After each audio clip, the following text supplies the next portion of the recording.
So a couple of weeks, you may have seen that I went through and ranked all of the new Gatherand Guernseys ahead of Gatherand. Now that it is Anzac round, I'm going to be doing the same thing, but for all the new Anzac round designs in 2025. So we actually have more designs heading into this round than we did for Gatherand. 14 clubs have gone for something at least a little bit different. It's good to see that more clubs are being different and getting around this concept. And unfortunately, if you're a fan of Brisbane, Hawthorn, North Melbourne and Sydney, then you guys have no action this year for the new kits. So the worst Guernsey for 2025 we have in 14th spot. It's a pretty easy one. Carlton, no new design for them in this year. They have just their regular home kit, and the only new addition is that there's the Anzac Appeal logo. Now, I could be wrong in saying that the other four clubs in Hawthorn, North, Brisbane and Sydney won't have an Anzac Day logo on their Guernsey this round, but as far as I'm concerned, Carlton do and are promoting it with an auction after the game. It's just they didn't bother with any new designs. They couldn't have even gone through the time of putting in all the names of past players that served in the war. No, it's just a normal home Guernsey. So for mine, there has to be last. No creativity, no efforts. It doesn't deserve to be any higher than the 14th spot. Now on 13th spot, we've got Port Adelaide's Anzac Guernsey. This is very lucky not to be last. You just thank Carlton for not putting in any effort. At the very least, Port Adelaide went through the effort of listing the names of their past players / veterans that served in the war. Unfortunately, it just doesn't look very appealing. I feel like they could have gone about this a little bit better. I know with the Port Adelaide Vs, it is a little bit hard to have like a placement of where to put these, but I don't know, it just doesn't feel subtle enough and it just seems really out of place. I don't like the design at all. I think it's very lazy. All right, 12th spot, we have Melbourne. This is the first design where I feel like a little bit of effort has been put into this one. I just think, for me, it's a little too subtle. Obviously, you've got the regular home Guernsey. I don't know if there's anything in the background. There might be some very, very subtle designs, but obviously, as you can see, you got the 4 aircrafts. Now, I'll put up on the screen sort of the more of the symbolism behind why the aircrafts are there. I think this is very unique, to be honest. I haven't really seen this adopted in any of the new Anzac designs, so maybe this could have been ranked a couple of spots higher. Too basic for mine. In comparison to all the other Guernseys, I just feel like it's certainly not as flashy. So, yes, they'll be rolling this one out tomorrow for the Anzac Day Eve game. I just don't think it's as good as some of the others. Now, in 11th spot, we've got Collingwood's Anzac Day Guernsey. You'd sort of be surprised to see Collingwood, like for a big club that are playing on Anzac Day, so low in this list. Again, I just don't think there's enough going for me. I've certainly seen cooler designs for Collingwood that they've used on Anzac Day. Now, clearly these rankings aren't really based on the history and the meaning of the Guernseys, because I'm sure every single Guernsey has its own unique backstory behind it. It's more obviously based on just the way I think it looks. Now, as you can see on the Guernsey, the main centerpiece is that horseshoe, which has a bit of meaning behind it. Former Collingwood player Malcolm Doc Seddon, he was fighting the war at the time. And back in 1917, he sent a lot of letters to the club, including a good luck horseshoe. This arrived around the final series time in 1917 and was nailed onto the change rooms ahead of the grand final in 1917. So I think this has got one of the best stories behind it in terms of why there is a horseshoe, but for most people, you look at it aesthetically, comparing it to some of other Collingwood's designs, and it just doesn't do enough for me. I don't think it's as good. So I like the story and all that, but Guernsey-wise, probably wouldn't be one that I'd buy. 10th spot, we have Gold Coast, and I think I'm not the only one that probably has this one a bit low down. Yeah, it's not the best. I think it's quite creative. You've obviously got the regular Gold Coast home Guernsey, which has been controversial talking point for a while. I think most of us can agree that it's just not the best design. The red on red, it just doesn't really work well, and from a distance, you just can't really see much of a design. It looks kind of like it's all red. And this doesn't really make it much better. You've got the poppies, which are all red. You just don't really have enough separation in the colors. It's kind of all blended in. And if you look at this photo from Ben King wearing it from afar, it's very hard to actually tell what the design is. You've got to sort of use binoculars. And if you need glasses and you haven't got them on, good luck even seeing that's a Gold Coast Guernsey in the first place. So again, I think close up it looks really nice. I think from afar there's a lot that could be left desired. And potentially they could have done a little bit better, but it's not the worst. It's kind of like in the middle. I just don't really like the whole red on red concept. Right, so in 9th place, we have Fremantle's design. Kind of like Collingwood, this has a really nice backstory behind it. Now for Freo, they obviously have the Len Hall tribute game. This is the 28th edition, and this is a direct tribute to the gesture that Len Hall made back in 1915. I think it was to his wife, and where he made these emu feathers for her when fighting in Egypt. So I like the tribute. I like the message. I think it's actually quite creative how they've used the emu feathers in sort of replacement of the chevron. But once again, if we're just talking about how it looks, I think for mine, it's not my favorite design. It's quite cool.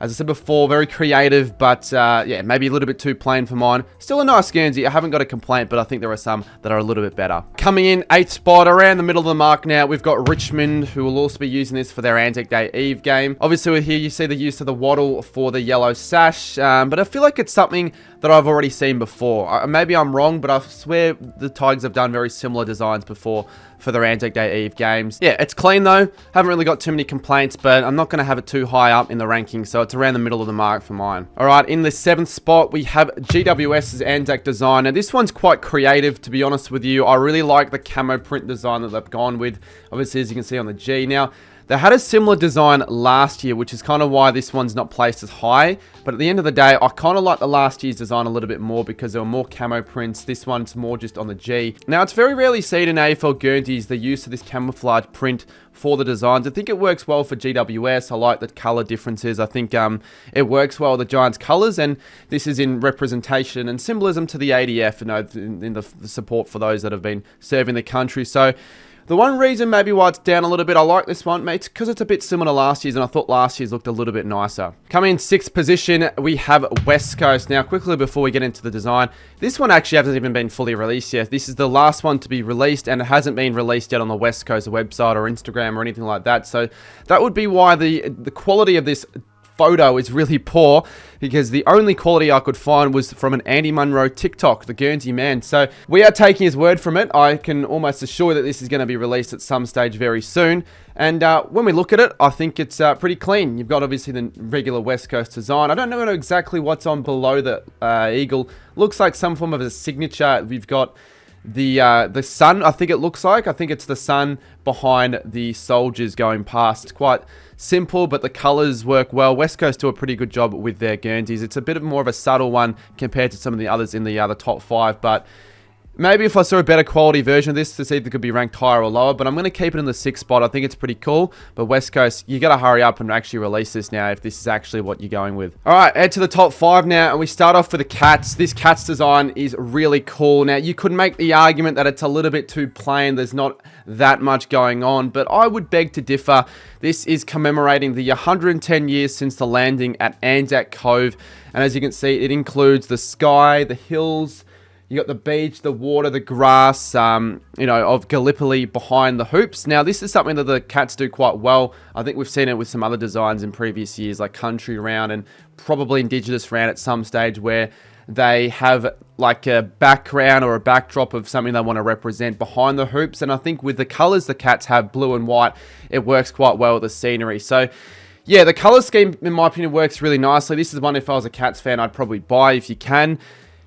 Some make the argument, once again, it's a little bit too plain, but I think overall, subtle sometimes works well. This is a good one. This is a top 5 in my opinion. All right, the top 4 now. We have the Western Bulldogs. Now, after last week, Easter Sunday, I don't really want to be praising the Dogs too much, but I have to give credit where credit's due. This is one of the cleanest designs I've seen, not just for the Anzac Guernseys this week, but almost ever, really. It's a very nice one, and this is also their first ever time they've decided to do an Anzac Day design, or at least since 2016, so credit to the Bulldogs for that. As you can see with the red stripe, you can see the line of poppies in the field. I think that's really cool and creative. It looks really nice. And they got on the bottom the white hoop, a very clean, subtle. You've got all of the names of the players, the past and present players that have served the club at the 175. So it's done so much better than the Powers, especially even with just the names. The names don't seem out of place. I think this is a really creative design.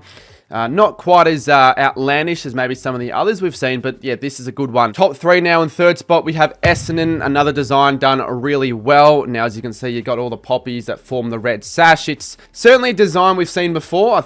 Certainly, there have been other styles very similar to this and use of the poppies as the red sash, but that's because it works so well. Obviously, with the poppies, we don't know how much of an importance and significance they have to, you know, Anzac Day as a whole. And I think in terms of all the styles, this might be one of the best, to be honest. I think Puma always do a good job with their Guernsey. It just looks really clean. Really, really clean. You could make the argument that Dutton logo's a little out of place, but oh no, honestly, yeah, this is a top 3 for mine. This is a really good one, and it's always cool to see him run out on Anzac Day with a really cool design like that. 2nd spot, we've got Adelaide, and Wow, this is elite. This is absolutely phenomenal. They had a similar, basically the same design last year, but I think this one even looks better, to be honest, with the gradient.